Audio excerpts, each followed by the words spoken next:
Rolls Royce. The name itself signifies luxury, but have you ever wondered who built this brand? Rolls Royce makes one of the most luxurious cars in the world. But did you know the brand was started by a poor boy who never went to school and spent his entire childhood doing child labor? The story begins in 1863 when the founder of the $7 billion company was born. The boy was named Henry Royce. He was born and brought up in poverty as his parents. James and Mary struggled to make ends meet. In the year 1967, Henry's parents went bankrupt. But this was just the beginning of his problems. To seek other job opportunities, the whole family moved to London. God wasn't great to him, and in the year 1872, Henry Royce's father passed away, and the family was grief-struck. His father's sudden demise had put the family into financial distress. His mother had to work as a maid. Royce had begun his first job by this time. He worked as a bird scarer on a farm nearby and just earned 6 pence a week. Henry was the youngest of all 5 children yet. He took the responsibility of supporting his family and began selling newspapers.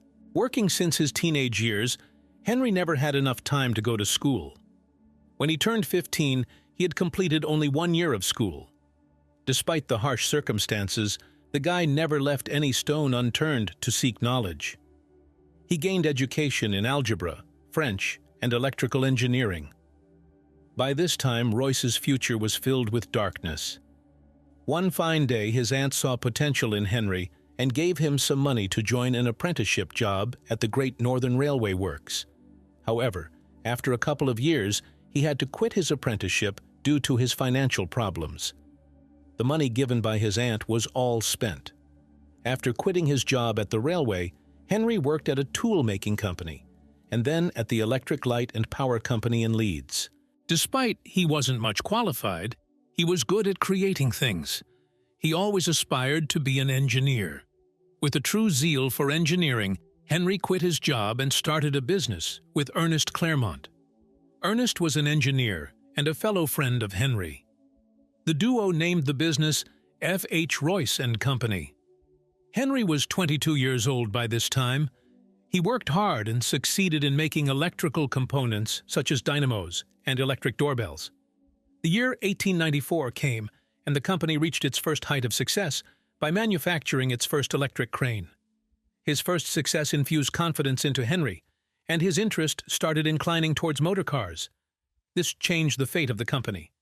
Henry began working on his idea of building a car brand, and one fine day he came across Charles Stewart Rolls, after whose name Rolls-Royce was built later. Charles Rolls and Henry Royce met on May 4, 1904, in Manchester, England. The meeting was arranged by Henry Edmonds, who was a friend as well as investor in Henry Royce's company. Charles was born in 1877 in Alwalton, a village in London. He came from a wealthy family and was the youngest son of Lord and Lady Langaddock. Charles Rolls, too, had a passion for engineering and had completed his degree from Trinity College, Cambridge. Charles used to work towards tuning cars and had also earned the title of Dirty Rolls. His passion for cars is evident from his car collection at the age of 18. He owned a Peugeot Phaeton at a time when people rarely owned cars, especially at such a young age. Charles completed his graduation in the year 1898. He worked at a steam yacht and did other jobs too. But his interest in cars kept growing, and he could not stop himself from opening a car dealership in the year 1903. His father supported him financially in his venture, and they built a company known as C.S. Rolls and Company. This was one of the very first car dealerships in Britain. Charles began to import Peugeot and Minerva cars. Rolls also had his grievances. He was frustrated seeing himself as limited to selling imports. When he met Henry Royce, he saw a ray of hope. Henry Edmonds had no idea that this meeting would bring a revolution in the world of motoring. In fact, no one was aware that this meeting would build the biggest and the most luxurious car brand in the world. Rolls was a great fan of 3- and 4-cylinder cars and had been driving them since his childhood. Surprisingly, Royce's two-cylinder cars impressed him. He took the car for a spin and was delighted with its performance. Rolls made an instant deal on the spot with Henry Royce. They made an agreement that Rolls would sell as many cars as Royce could build. Charles Rolls and Henry Royce were two different personalities. The hard work and expertise of the duo marked the beginning of the Rolls-Royce Company in 1906. Rolls was a 26-year-old man while Royce was 41. Despite the age gap, the partnership proved extraordinary. After the partnership, Rolls-Royce made 4 cars that produced up to 30 horsepower. Rolls came up with his marketing strategy. He believed car racing was the perfect place to showcase their car's true specs. With the Rolls-Royce car, Charles participated in racing championships, such as the Isle of Man Tourist Trophy. Winning these races, Charles proved Rolls-Royce cars are extraordinary. His marketing strategy was a hit, and people came to know about Rolls-Royce cars. By the end of the year 1906, the company launched a car that produced 50 horsepower and was powered by a 6-cylinder engine. The car was named Silver Ghost. Just like its name, it was colored in silver and was silent like a ghost. The car was passed through the whisper test, in which a coin was put on the engine and the car drove without dropping it. Not only the whisper test, the Silver Ghost also went through other harsh tests. It was driven a total of 14,000 miles. The car was driven continuously for 2.5 months, except Sundays. Rolls-Royce Silver Ghost was a success. It became the first choice of kings, queens, and country leaders. Good times for the company had begun. Charles Rolls was also keen on aviation. On the 12th of July, 1910, he was flying a Wright Flyer plane when his plane crashed from a height of 100 feet. Unfortunately, Charles lost his life. He was the first one in Britain to die in an airplane crash.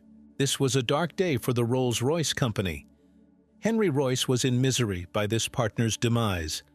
After some time, he recovered, but again fell ill. Doctors concluded that it was his long working hours and lack of sleep that had affected his health. Surprisingly, Henry still worked hard on his innovative ideas and continued to improve Rolls-Royce's engineering and quality. He always focused on creating the best design and incorporating it with the best material and the highest level of craftsmanship. In the year 1914, the First World War began, and things became difficult for the Rolls-Royce Company. It was all Royce's bad luck that kept striking in again and again. Royce was a true warrior, and he didn't surrender to the bad market conditions and financial downsides. The company entered into manufacturing aero engines. Royce himself learned aero engineering, and with the combined effort of his team, they launched their first aero engine named the Eagle in 1915. The engine was superior in comparison to its competitors and was used in the jets of the British Air Force. In a couple of decades, the company did well and was manufacturing engines for military and commercial aircraft, despite his bad health. Henry Royce continued to work, and as a result, his health kept declining. In 1993, he died due to digestive tract issues. His death was caused by the toll of overwork and malnutrition he endured during his childhood. Henry's never-failing attitude had built the best car brand in the world. Rolls-Royce remains the most luxurious car manufacturer across the globe. The company is widely known for its finest quality and craftsmanship. A Rolls-Royce car is equivalent to success and is one of the best things money can buy. In the year 1998, the company was acquired by BMW. The brand is known for producing some of the most luxurious cars. The Rolls-Royce Ghost, Phantom, and the Rolls-Royce Cullinan are true examples. It's the effort and vision of Sir Henry Royce and Charles Rolls that made Rolls-Royce the greatest car manufacturer brand.